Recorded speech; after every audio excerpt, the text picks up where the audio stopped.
There's also 1 in 6 men comes from that same source, but you have to acknowledge that it also includes such minor things as a push or a slap, and indeed it might have been somebody who was just pushed or slapped just once, and that would actually go down as a statistic. So I think that the 1 in 6 men and the 1 in 4 women is actually grossly overinflated, grossly. I don't think the 1 in 4 women have experienced domestic violence at some point in their lives is a valid figure, because apart from anything else, it was actually taken from women in refuges. There were no control groups. It isn't a proper analysis. Does that mean that, of all of your friends, a quarter of them are being abused? And she went, well, no, I mean that over their whole lifetime, so not any given time. I said, okay, and what exactly counts as abuse under? What do you mean by abuse? Because this seems like an epidemic of what's going on. And she said, oh, well, it means, obviously, knifing and stabbing and stuff, and murder, obviously, punching and kicking, and then also name calling and ignoring and stuff like this. So what it actually boiled down to was that over that whole spread of things, it meant that 1 in 4 women over the course of their lives will be ignored for a period of time by their partners. When I asked for a definition of domestic abuse, I said that I did not consider that a one-off aberration that might have happened 15 years ago, where my wife slapped me round the face because she lost her temper that day, and it had never happened before and it had never happened since. I said, I really don't put that into the same category of domestic abuse as somebody who's systematically abusing somebody else, like on a daily or a weekly basis. Government figures published as recently as January 2000 announced that men are equally likely to be victims of domestic violence, and overall, the prevalence of domestic violence is very low. 4.2% is really not very much. In light of this, why did the Scottish Government pay for a series of TV and poster adverts stating that 4.2% does not constitute a constant threat or anything like it? If the adverts were instead stating that people were under constant threat of being murdered in their beds, it would be condemned as scaremongering. I'd often said to a man, when you hit her, who do you think was in charge? When he stopped to think about it, he'd say, once I'd hit her, she was in a powerful position, because then I would plead and beg and ask for another chance. So the perpetrator became the victim became the perpetrator. You see, it's complicated, but we never really discuss it. With every presentation of domestic violence you'll see anywhere in the media, all we're shown is the end point of an incident. Typically this will be a picture of a bruised woman and a description of exactly how a man hurt a woman, and that's it. Finito. And this we call news. We never get to see the man. We never get to see the other guy.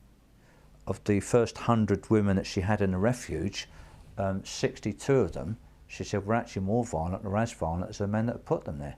I realised it wasn't a gender issue, and I knew that from personal experience, because although both my parents were violent, dysfunctional, my mother was physically a lot more violent to me than my father. So I came to the whole subject with an open mind, and as I took the women in, I looked at the first 100 women that had came in with their children, and of the first 100, 62 could be described as violent as the partners that they left. So it never has been a gender issue, but the political problem at the time, which is something I've never been able to get out into the open, is that the feminist movement, having formed itself in late 1969-70, never got the kind of support it needed financially, because it was so extreme. Up till then, the women, they were burning their bras and doing all sorts of silly things, making fools of themselves, and they were a joke. But then finally they hit on the topic that gave them the credibility they so badly needed, and it also gave them the funding. I knew the moment that I started taking in women and children that it would be hijacked. They were very, very highly organised Marxist groups of women of one sort or another, and sure enough, in 1974 we called a very small conference to encourage other groups to set up refuges.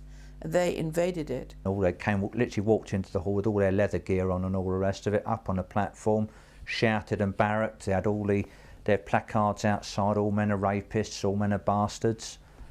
She said they were quite violent women. And began a voting system which by the end usurped our position as the national organisation.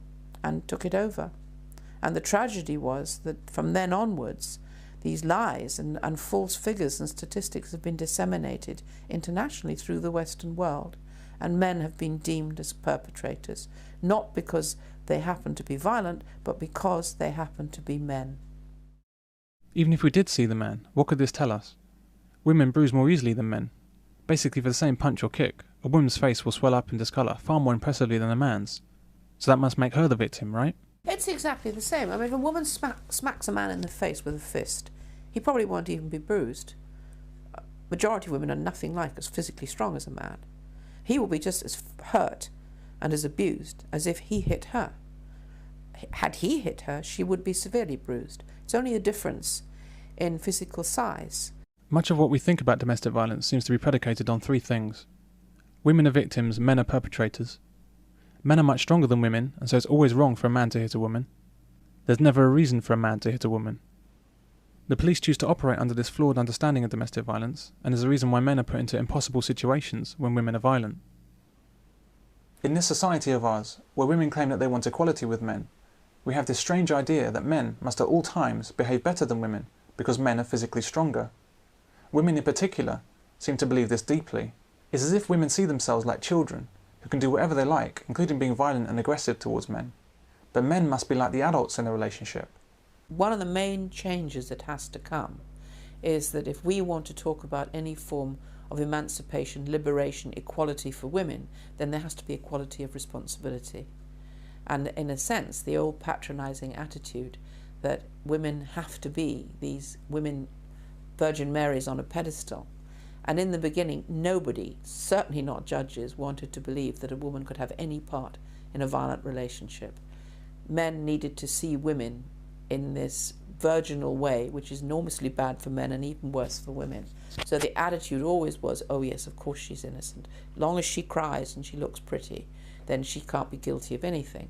And it's still the climate today, but as the feminist movement mounted its campaign to vilify men, it became easier and easier and easier within the court system, which after all was flooded with women, and the social services, which is largely women, and all the sort of feminization of our society to see men as the enemy.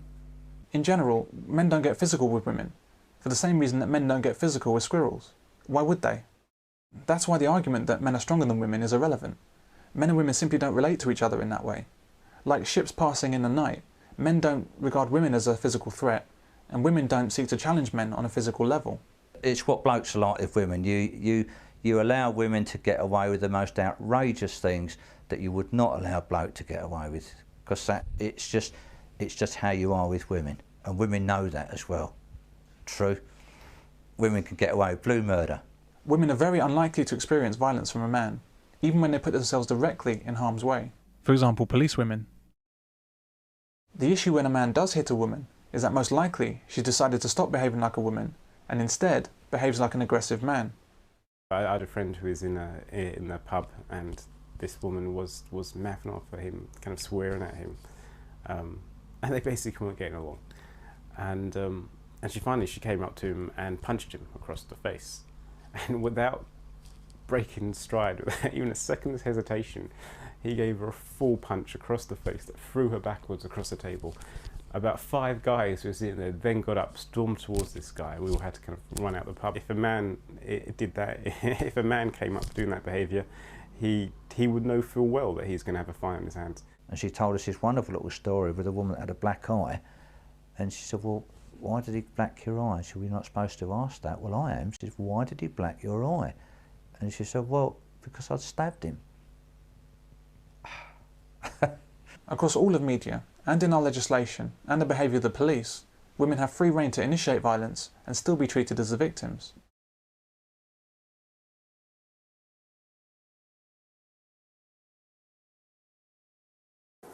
One time he actually pinned me down to the floor, and he had an axe over my head, and he said, I'm going to kill you.